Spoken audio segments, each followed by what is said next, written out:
Hi, I'm Shelley Harris from Frank Toby Jones. I'm the Director of Philanthropy, and today I'm going to read from Agatha Christie's book, The Adventures of the Christmas Pudding, and I'm going to read a short story of hers called The Dream. Hercule Poirot gave the house a steady, appraising glance. His eyes wandered a moment to its surroundings, the shops, the big factory building on the right, the blocks of cheap mansion flats opposite. Then once more his eyes returned to Northway House, relic of an earlier age, an age of space and leisure, when green fields had surrounded its well-bred arrogance.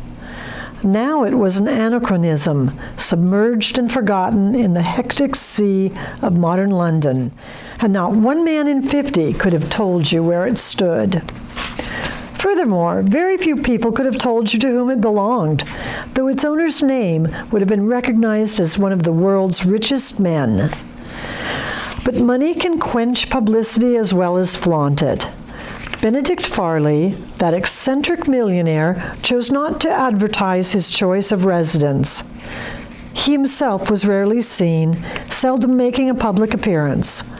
From time to time, he appeared at board meetings, his lean figure, beaked nose, and rasping voice easily dominating the assembling directors. Apart from that, he was just a well-known figure of legend. There were his strange meanness, his incredible generosities, as well as more personal details. His famous patchwork dressing gown, now reputed to be 28 years old, his invariable diet of cabbage soup and caviar, and his hatred of cats. All these things the public knew. Hercule Poirot knew them also. It was all he did know of the man he was about to visit. The letter, which was in his coat pocket, told him little more. After surveying this melancholy landmark of a past age for a minute or two in silence, he walked up the steps to the front door and pressed the bell, glancing as he did so at the neat wristwatch which had at last replaced an old favorite, the large turnip-faced watch of earlier days. Yes, it was exactly 9:30. As ever, Hercule Poirot was exact to the minute. The door opened after just the right interval. A perfect specimen of the genus butler stood outlined against the lighted hall. "Mr. Benedict Farley?" asked Hercule Poirot. The impersonal glance surveyed him from head to foot, inoffensively but effectively. En gros et en detail, thought Hercule Poirot to himself with appreciation. "You have an appointment, sir?" asked the suave voice. "Yes." "Your name, sir?" "Monsieur Hercule Poirot." The butler bowed and drew back. Hercule Poirot entered the house. The butler closed the door behind him. But there was yet one more formality before the deft hands took hat and stick from the visitor. "You will excuse me, sir. I was to ask for a letter." With deliberation, Poirot took from his pocket the folded letter and handed it to the butler. The latter gave it a mere glance, then returned it with a bow. Hercule Poirot returned it to his pocket. Its contents were simple. The letter said, "Monsieur Hercule Poirot, Dear Sir, Mr. Benedict Farley would like to have the benefit of your advice. If convenient to yourself, he would be glad if you would call upon him at the above address at 9:30 tomorrow, Thursday evening. Yours truly, Hugo Cornworthy, Secretary. P.S. Please bring this letter with you." Deftly, the butler relieved Poirot of hat, stick, and overcoat. He said, "Will you please come up to Mr. Cornworthy's room?" He led the way up the broad staircase. Poirot followed him, looking with appreciation at such objects of art as were of an opulent and florid nature. His taste in art was always somewhat bourgeois. On the first floor, the butler knocked on a door. Hercule Poirot's eyebrows rose very slightly. It was the first jarring note. For the best butlers do not knock at doors, and yet, indubitably, this was a first-class butler. It was, so to speak, the first intimation of contact with the eccentricity of a millionaire. A voice from within called out something. The butler threw open the door. He announced, and again Poirot sensed the deliberate departure from orthodoxy. "The gentleman you are expecting, sir." Poirot passed into the room. It was a fair-sized room, very plainly furnished in a workmanlike fashion.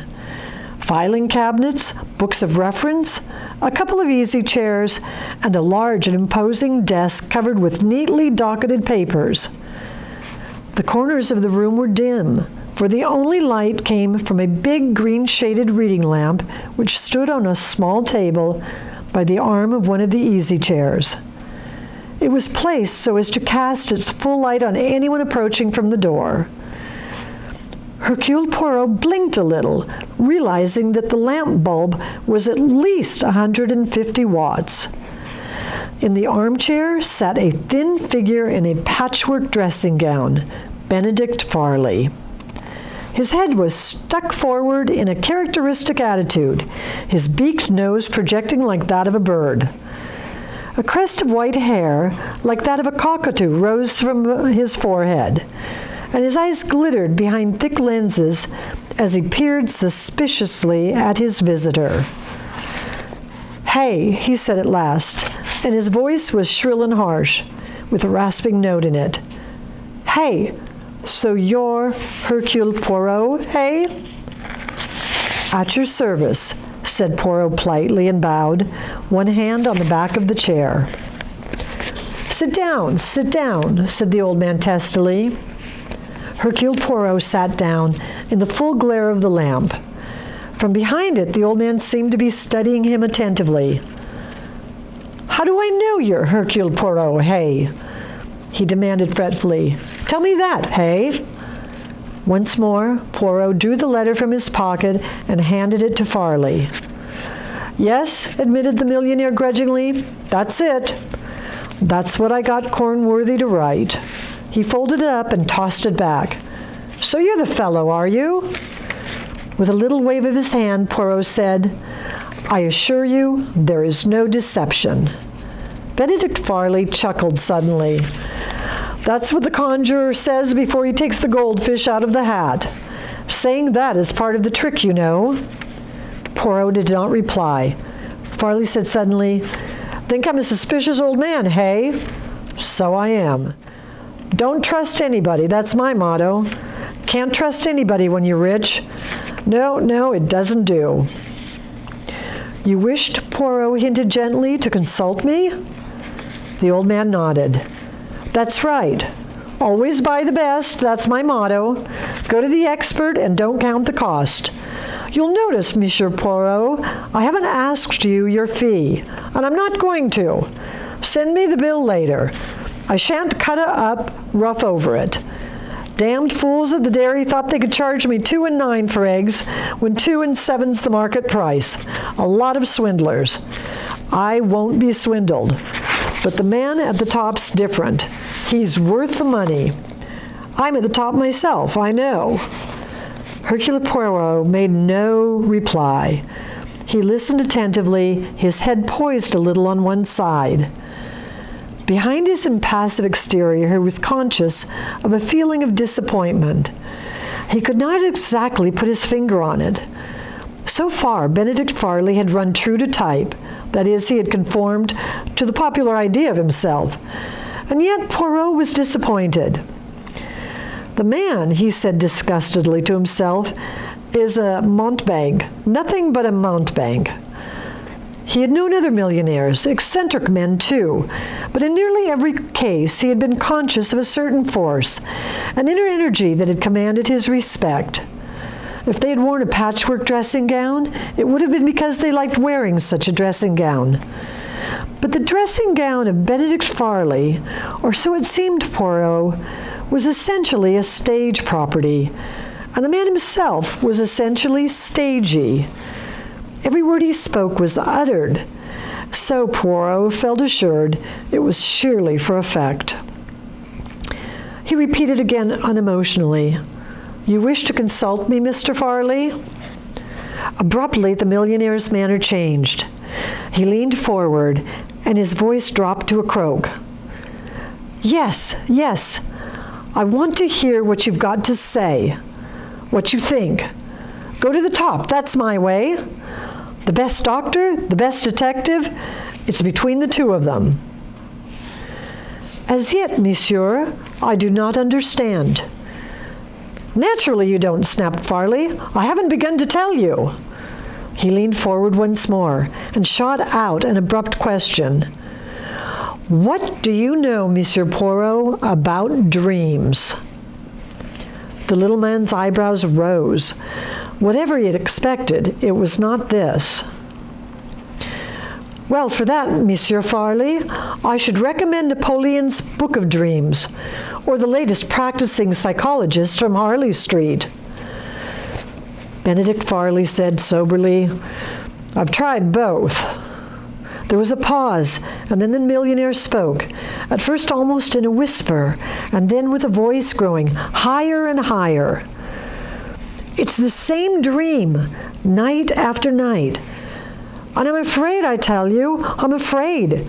It's always the same. I'm sitting in my room, next door to this, sitting at my desk, writing. There's a clock there, and I glance at it and see the time. Exactly 28 minutes past 3. Always the same time, you understand. And when I see the time, Monsieur Poirot, I know I've got to do it. I don't want to do it. I loathe doing it, but I've got to. His voice had risen shrilly. Unperturbed, Poirot said, And what is that you have to do? At 28 minutes past 3, Benedict Farley said hoarsely, I open the second drawer down on the right of my desk, take out the revolver that I keep there, load it and walk over the window, and then, yes, Benedict Farley said in a whisper, then I shoot myself. There was silence. Then Poirot said, That is your dream? Yes. The same every night? Yes. What happens after you shoot yourself? I wake up. Poirot nodded his head slowly and thoughtfully. As a matter of interest, do you keep a revolver in that particular drawer? Yes. Why? I've always done so. It is as well to be prepared. Prepared for what? Farley said irritably, a man in my position has to be on his guard. All rich men have enemies. Poirot did not pursue the subject. He remained silent for a moment or two, and then he said, Why exactly did you send for me? I will tell you. First of all, I consulted a doctor. 3 doctors to be exact. Yes. The first told me it was all a question of diet. He was an elderly man. The second was a young man of the modern school. He assured me that it all hinged on a certain event that took place in infancy at that particular time of day, 3:28. I am so determined, he says, not to remember the event that I symbolize it by destroying myself. That's his explanation. And the third doctor? Asked Poirot. Benedict Farley's voice rose in shrill anger. He's a young man, too. He has a preposterous theory.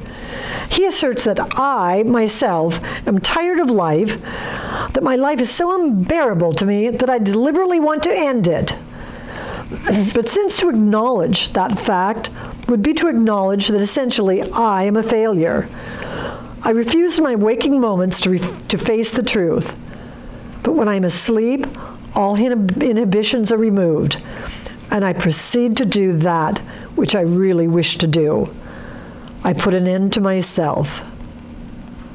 Ah, his view is that you really wish, unbeknownst to yourself, to commit suicide?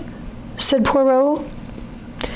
Benedict Farley cried shrilly, "And that's impossible! Impossible! I'm perfectly happy. I've got everything I want, everything money can buy. It's fantastic, unbelievable even to suggest a thing like that." Poirot looked at him with interest. Perhaps something in the shaking hands, the trembling shrillness of the voice warned him that the denial was too vehement, that its very insistence was in itself suspect. He contented himself with saying, "And where do I come in, monsieur?" Benedict Farley calmed down suddenly. He tapped with an emphatic finger on the table beside him. "There's another possibility. And if it's right, you're the man to know about it. You're famous. You've had hundreds of cases, fantastic, improbable cases. You'd know if anyone does." "Know what?" Farley's voice dropped to a whisper. "Supposing someone wants to kill me, could they do it this way? Could they make me dream that dream night after night?" "Hypnotism, you mean?" "Yes." Hercule Poirot considered the question. "It would be possible, I suppose," he said at last. "It is more a question for a doctor." "You don't know of such a case in your experience?" "Not precisely on those lines, no." "You see what I'm driving at? I'm made to dream the same dream night after night, and then one day the suggestion is too much for me, and I act upon it. I do what I've dreamed of so often, and I kill myself." Slowly, Hercule Poirot shook his head. "You don't think that is possible?" asked Farley. "Possible?" Poirot shook his head. "That is not a word I care to meddle with." Excuse me. "But do you think it improbable?" "Most improbable." Benedict Farley murmured, "The doctor said so too." Then his voice rising shrilly again, he cried out, "But why do I have this dream? Why? Why?" Hercule Poirot shook his head. Benedict Farley said abruptly, "You're sure you've never come across anything like this in your experience?" "Never." "That's what I wanted to know." Delicately, Poirot cleared his throat. "You permit," he said, "a question?" "What is it? What is it? Say what you like." "Who is it you suspect of wanting to kill you?" Farley snapped out, Nobody at all." "But the idea presented itself to your mind?" Poirot persisted. "I wanted to know if it was a possibility." "Speaking from my own experience, I should say no." "Have you ever been hypnotized, by the way?" "Of course not. Do you think I'd lend myself to such tomfoolery?" "Then I think one can say that your theory is definitely improbable." "But the dream, you fool, the dream," Farley said. "The dream is certainly remarkable," said Poirot thoughtfully. He paused and then went on. "I should like to see the scene of this drama. The table, the clock, and the revolver." "Of course, I'll take you next door." Wrapping the folds of his dressing gown around him, McFarley half rose from his chair. Then suddenly, as though a thought had struck him, he resumed his seat. "No," he said, "there's nothing to see there. I've told you all there is to tell." "But I should like to see it for myself," said Poirot. "There's no need," Farley snapped. "You've given me your opinion, that's the end." Poirot shrugged his shoulders. "As you please." He rose to his feet. "I'm sorry, Mr. Farley, that I have not been able to be of assistance to you." Benedict Farley was staring straight ahead of him. "Don't want a lot of hanky-panking around," he growled out. "I've told you the facts. You can't make anything of them. That closes the matter. You can send me a full bill for the consultation fee." "I shall not fail to do so," said the detective dryly. He walked towards the door. "Stop a minute," the millionaire called him back. "That letter, I want it." "The letter from your secretary?" "Yes." Poirot's eyebrows rose. He put his hand into his pocket, drew out a folded sheet, and handed it to the old man. The latter scrutinized it, then put it down on the table beside him with a nod. Once more, Hercule Poirot walked to the door. He was puzzled. His busy mind was going over and over the story he had been told. Yet in the midst of his mental preoccupation, a nagging sense of something wrong obtruded itself. And that something had to do with himself, not with Benedict Farley. With his hand on the doorknob, his mind cleared. He, Hercule Poirot, had been guilty of an error. He turned back into the room once more. "1,000 pardons. In the interest of your problem, I have committed a folly. That letter I handed to you, by mischance, I put my hand into my right-hand pocket instead of the left." What's all this? What's all this?" "The letter that I handed you just now, an apology from my laundress concerning the treatment of my callers." Poirot was smiling, apologetic. He dipped into his left-hand pocket. "This is your letter." Benedict Farley snatched at it, grunted, "Why the devil can't you mind what you're doing?" Poirot received his laundress's communication, apologized gracefully once more, and left the room. He paused for a moment outside on the landing. It was a spacious one. Directly facing him was a big old oak settle with a refectory table in front of it. On the table were magazines. There were also 2 armchairs and a table with flowers. It reminded him a little of a dentist's waiting room. The butler was in the hall below, waiting to let him out. "Can I get you a taxi, sir?"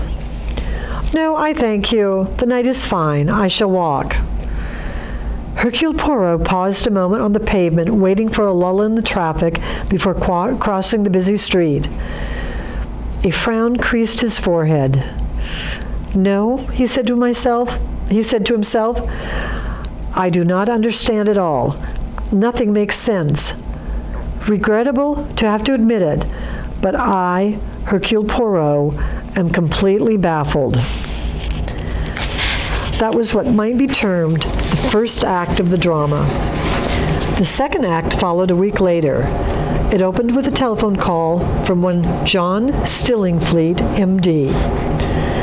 He said with a remarkable lack of medical decorum, "That you, poor old horse? Stillingfleet here." "Yes, my friend, what is it?"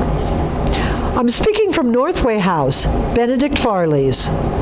"Ah, yes." Poirot's voice quickened with interest. "What of Mr. Farley?" "Farley's dead. Shot himself this afternoon." There was a pause, and then Poirot said, "Yes." "I notice you're not overcome with the surprise. Know something about it, old horse?" "Why should you think that?" "Well, it isn't brilliant deduction or telepathy or anything like that. We found a note from Farley to you, making an appointment about a week ago." "I see. We've got a tame police inspector here. Got to be careful, you know, when one of these millionaire blokes bumps himself off.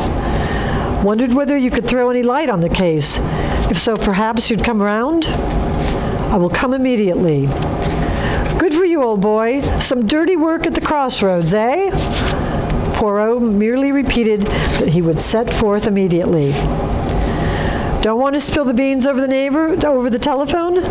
Quite right. So long." A quarter of an hour later, Poirot was sitting in the library, a low, long room at the back of Northway House on the ground floor. There were 5 other persons in the room: Inspector Barnett, Dr. Stillingfleet, Mrs. Farley, the widow of the millionaire, Joanna Farley, his only daughter, and Hugo Cornworthy, his private secretary. Of these, Inspector Barnett was a discreet, soldierly-looking man. Dr. Stillingfleet, whose professional manner was entirely different from his telephone style, was a tall, long-faced young man of 30. Mrs. Farley was obviously very much younger than her husband. She was a handsome, dark-haired woman. Her mouth was hard, and her black eyes gave absolutely no clue to her emotions. She appeared perfectly self-possessed. Joanna Farley had fair hair and a freckled face. The prominence of her nose and chin was clearly inherited from her father. Her eyes were intelligent and shrewd. Hugo Cornworthy was a good-looking young fellow, very correctly dressed. He seemed intelligent and efficient. After greetings and introductions, Poirot narrated simply and clearly the circumstances of his visit and the story told him by Benedict Farley. He could not complain of any lack of interest. "Most extraordinary story I've ever heard," said the inspector. "A dream, eh? Did you know anything about this, Mrs. Farley?" She bowed her head. "My husband mentioned it to me. It upset him very much. I told him it was indigestion. His diet, was very peculiar, and suggested his calling in Dr. Stillingfleet." The young man shook his head. "He didn't consult me. From Monsieur Poirot's story, I gather he went to Harley Street." "I would like your advice on that point, Doctor," said Poirot. "Mr. Farley told me that he consulted 3 specialists. What do you think of the theories they've advanced?" Stillingfleet frowned. "It's difficult to say. You've got to take into account that what he passed on to you wasn't exactly what had been said to him. It was a layman's interpretation." "You mean he got the phraseology wrong?" "Well, not exactly. I mean, they would put a thing to him in professional terms. He'd get the meaning a little distorted and then recast it in his own language. So that what he told me was not really what the doctor said?" "Well, that's what it amounts to. He just got it all a little wrong, if you know what I mean." Poirot nodded thoughtfully. "Is it known whom he consulted?" he asked. Mrs. Farley shook her head, and Joanna Farley remarked, "None of us had any idea he had consulted anyone." "Did he speak to you about his dream?" asked Poirot. The girl shook her head. "And you, Mr. Cornworthy?" "No, he said nothing at all. I took down a letter to you at his dictation, but I had no idea why he wished to consult you. I thought it might possibly have something to do with some business irregularity." Poirot asked, "And now as to the actual facts of Mr. Farley's death." Inspector Barnett looked interrogatively at Mrs. Farley and at Dr. Stillingfleet, and then took upon himself the role of spokesman. Mr. Farley was in the habit of working in his own room on the first floor every afternoon. I understand that there was a big amalgamation of business in prospect. He looked at Hugo Cornworthy, who said, "Consolidated coach lines." "In connection with that," continued Inspector Barnett, "Mr. Farley had agreed to give an interview to 2 members of the press. He very seldom did anything of the kind, only about once in 5 years, I understand. Accordingly, 2 reporters, one from the Associated News Groups and one from Amalgamated Press Sheets, arrived at 3:15 by appointment. They waited on the first floor outside Mr. Farley's door, which was the customary place for people to wait who had an appointment with him. At 3:20, a messenger arrived from the office of Consolidated Coach Lines with some urgent papers.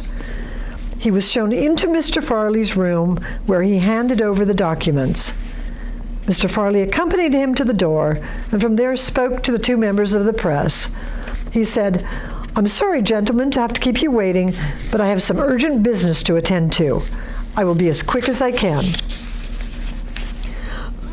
The 2 gentlemen, Mr. Adams and Mr. Stoddart, assured Mr. Farley that they would await his convenience. He went back into his room, shut the door, and was never seen alive again. "Continue," said Poirot. "Well, at a little after 4 o'clock," went on the inspector, "Mr. Cornworthy here came out of his room, which is next door to Mr. Farley's, and was surprised to see the two reporters still waiting. He wanted Mr. Farley's signature to some letters and thought he had also better remind him that these two gentlemen were waiting. He accordingly went into Mr. Farley's room. To his surprise, he could not at first see Mr. Farley and thought the room was empty. And then he caught sight of a boot sticking out behind the desk, which is placed in front of the window. He went quickly across and discovered Mr. Farley lying there dead with a revolver beside him. Mr. Cornworthy hurried out of the room and directed the butler to ring up Dr. Stillingfleet. By the latter's advice, Mr. Cornworthy also informed the police. "Was the shot heard?" asked Poirot. "No, the traffic is very noisy here, and the landing window was open. What with lorries and motor horns, it would be most unlikely if it had been noticed." Poirot nodded thoughtfully. "What time is it supposed that he died?" Stillingfleet said, "I examined the body as soon as I got here. That is, at 32 minutes past 4. Mr. Farley had been dead at least an hour." Poirot's face was very grave. "So then, it seems possible that his death could have occurred at the time he mentioned to me. That is, at 28 minutes past 3. "Exactly," said Stillingfleet. "Any finger marks on the revolver?"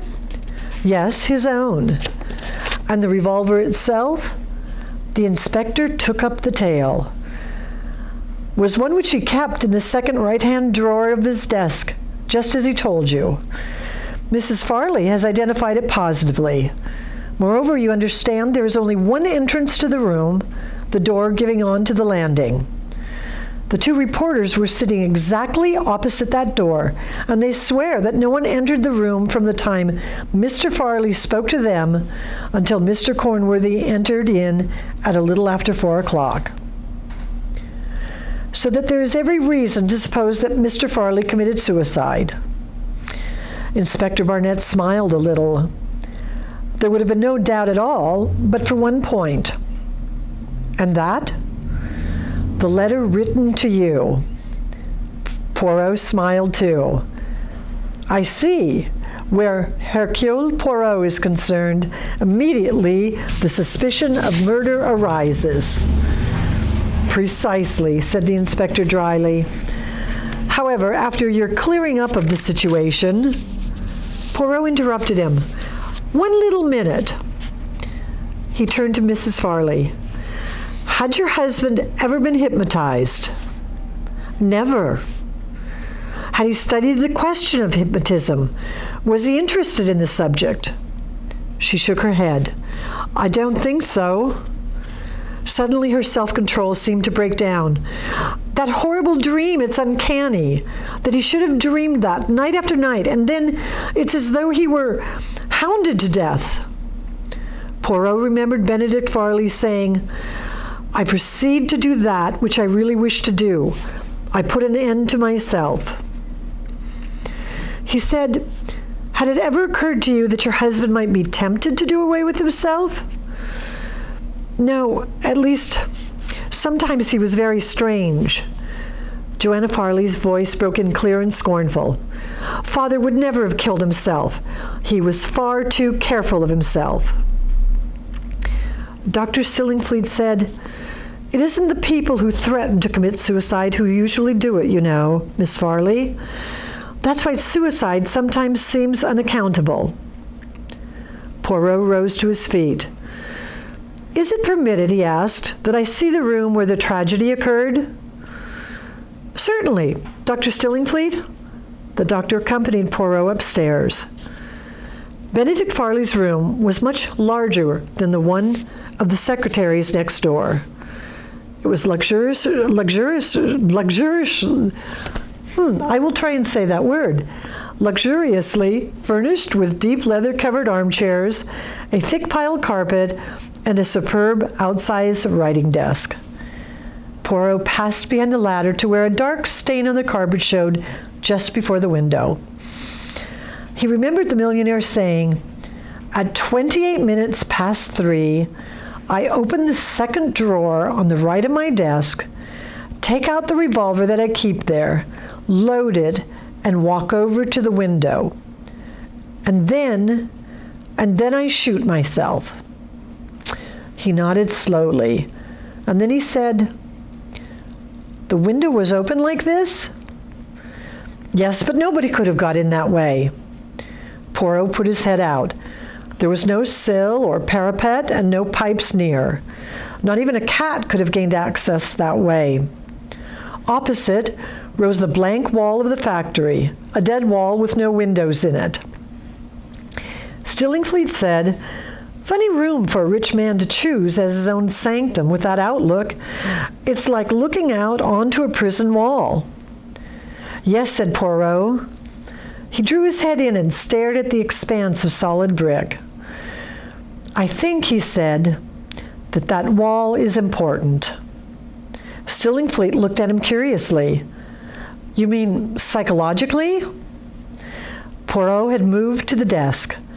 Idly, or so it seemed, he picked up a pair of what are usually called lazy tongs. He pressed the handles. The tongs shot out to their full length.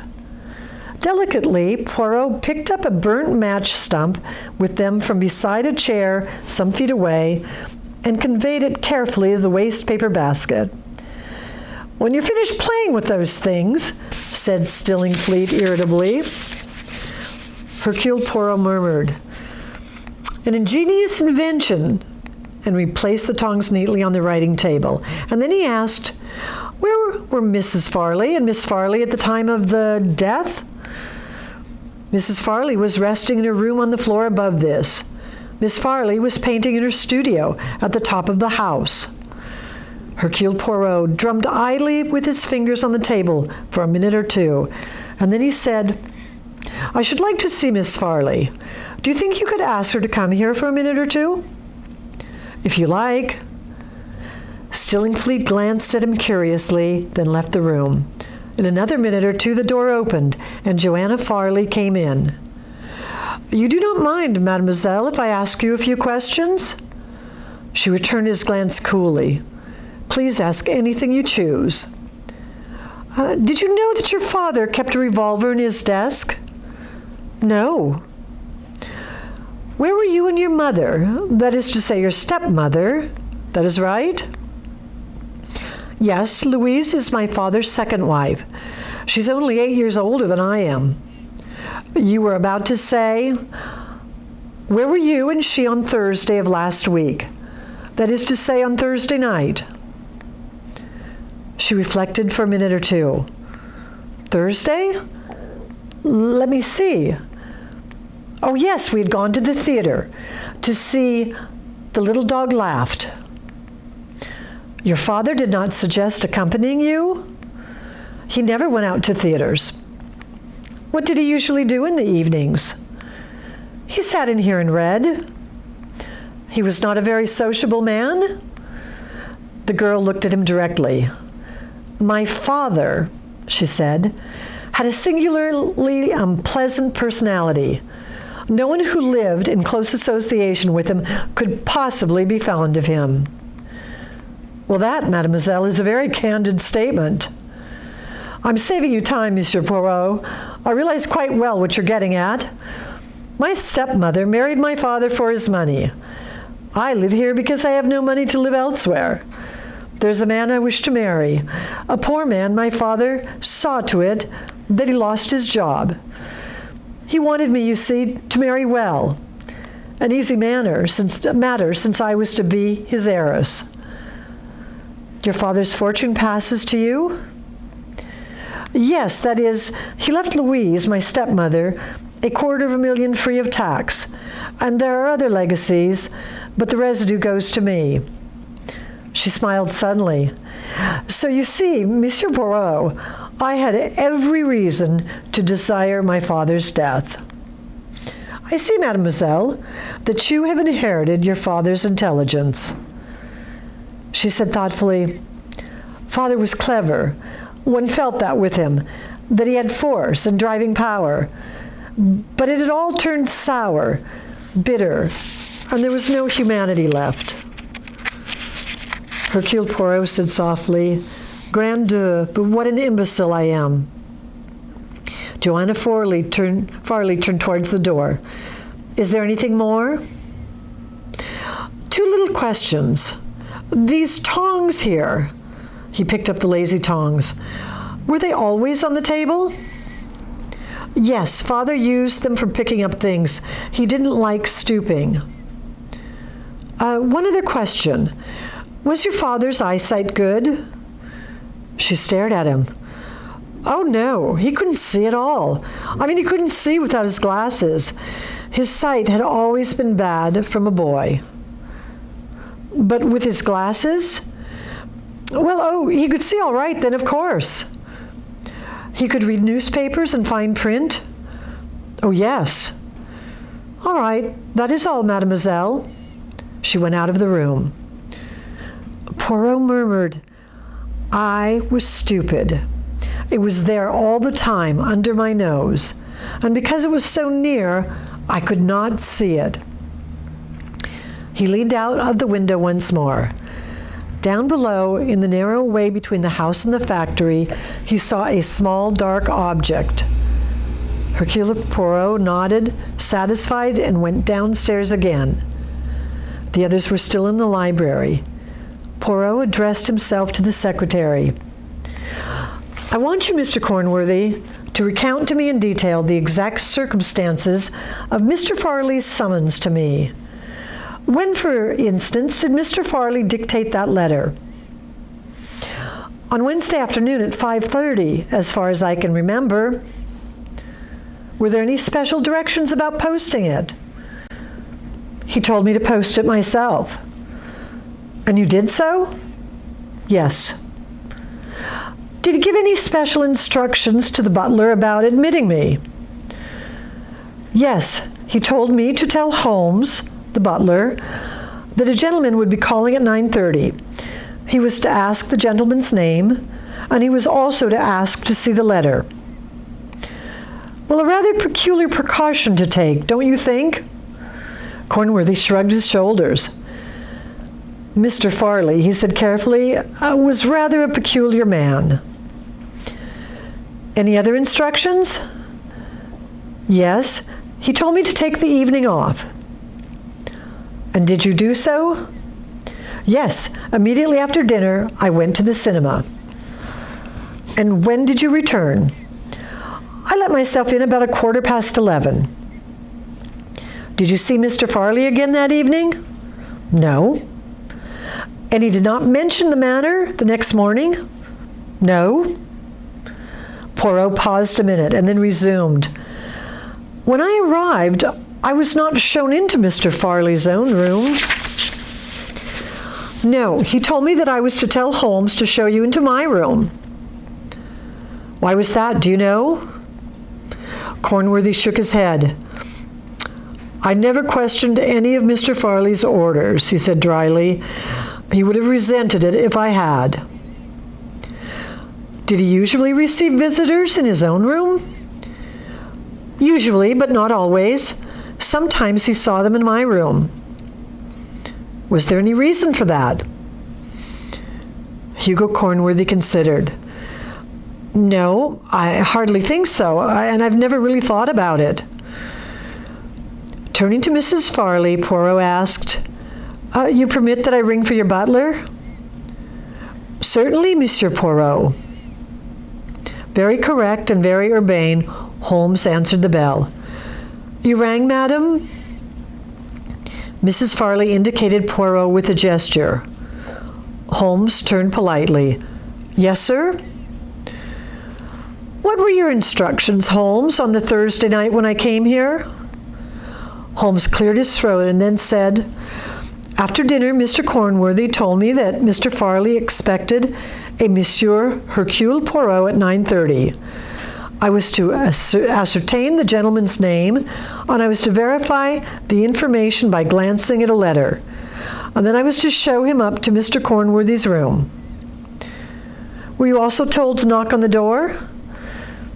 An expression of distaste crossed the butler's countenance. That was one of Mr. Farley's orders. I was always to knock when introducing visitors. Business visitors, that is, he added. Ah, that puzzled me. Were you given any other instructions concerning me? No, sir. When Mr. Cornworthy had told me what I have just repeated to you, he went out. And what time was that? 10 minutes to 9, sir. Did you see Mr. Farley after that? Yes, sir. I took him up a glass of hot water as usual at 9 o'clock. Was he then in his own room or in Mr. Cornworthy's? He was in his own room, sir. You noticed nothing unusual about that room? Unusual? No, sir. Where were Mrs. Farley and Miss Farley? They had gone to the theater, sir. Thank you, Holmes. That will do. Holmes bowed and left the room. Poirot turned to the millionaire's widow. One more question, Mrs. Farley. Had your husband good sight? No, not without his glasses. He was very short-sighted? Oh, yes. He was quite helpless without his spectacles. He had several pairs of glasses? Yes. Ah, said Poirot.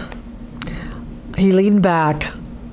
I think that concludes the case. There was silence in the room. They were all looking at the little man who sat there complacently stroking his mustache. On the inspector's face was perplexity. Dr. Stillingfleet was frowning. Cornworthy merely stared uncomprehendingly. Mrs. Farley gazed in blank astonishment, and Joanna Farley looked eager. Mrs. Farley broke the silence. I don't understand, Monsieur Poirot. Her voice was fretful. The dream! Yes, said Poirot. That dream was very important. Mrs. Farley shivered. She said, I've never believed in anything supernatural before, but now, to dream it night after night beforehand. It's extraordinary, said Stillingfleet. Extraordinary. If we hadn't got your word for it, Poirot, and if you hadn't had it straight from the horse's mouth, he coughed in embarrassment, and readopting his professional manner, I beg your pardon, Mrs. Farley, if Mr. Farley himself had not told that story. Exactly, said Poirot. His eyes, which had been half closed, opened suddenly.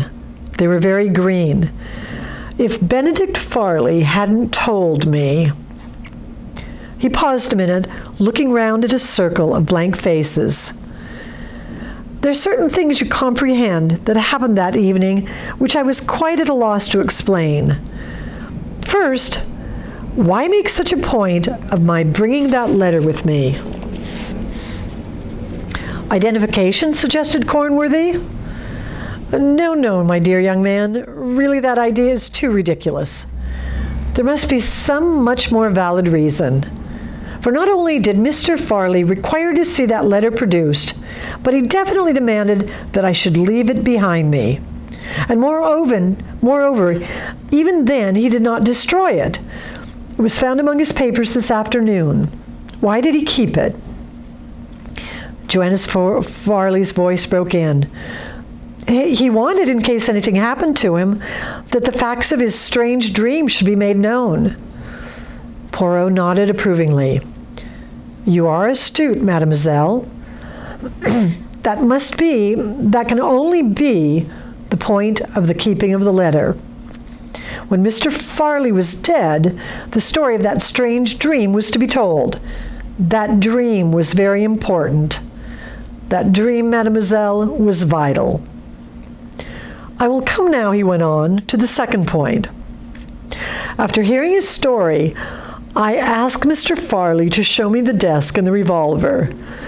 He seems about to get up to do so, and then suddenly refuses. Why did he refuse?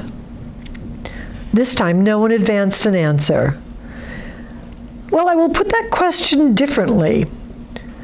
What was there in that next room that Mr. Farley did not want me to see? There was still silence. Yes, said Poirot, it is difficult, that. And yet there was some reason, some urgent reason, why Mr. Farley received me in his secretary's room and refused point blank to take me into his own room. There was something in that room he could not afford to have me see.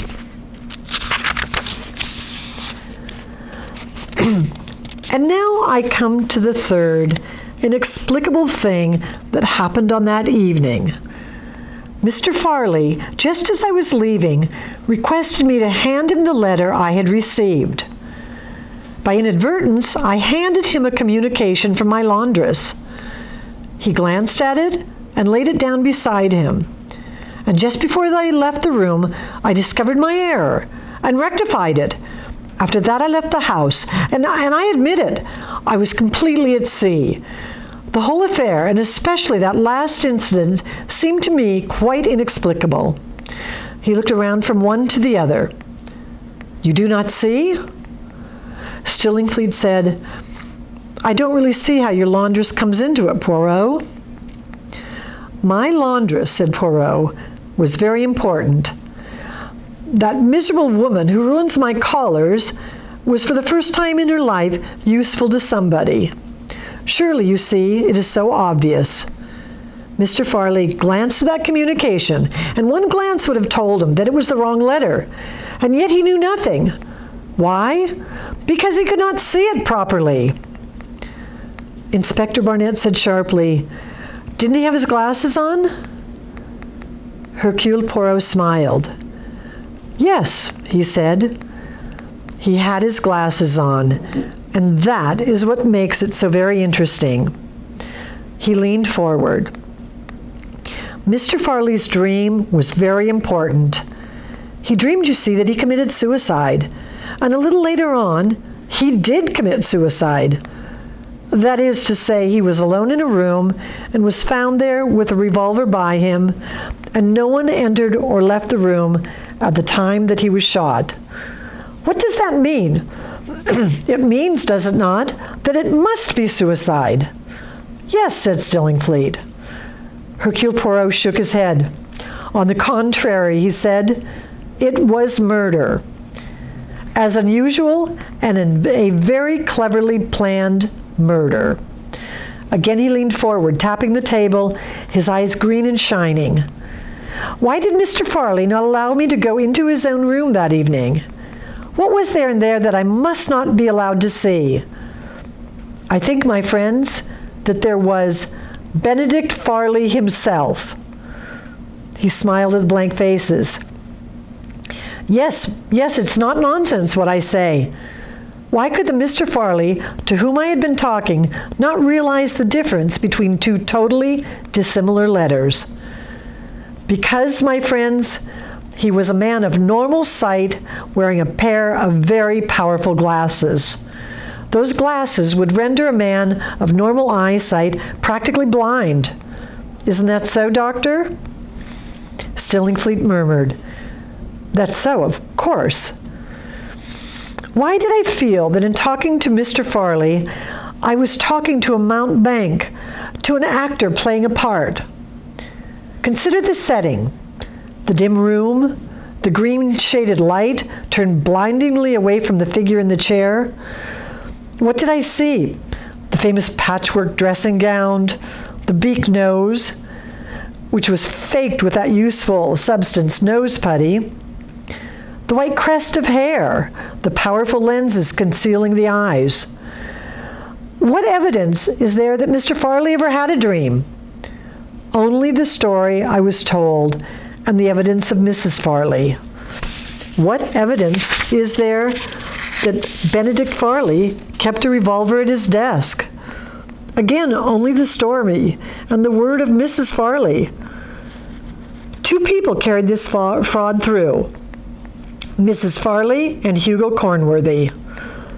Cornworthy wrote the letter to me, gave instructions to the butler, went out ostensibly to the cinema, but let himself in again immediately with a key, went to his room, made himself up, and played the part of Benedict Farley.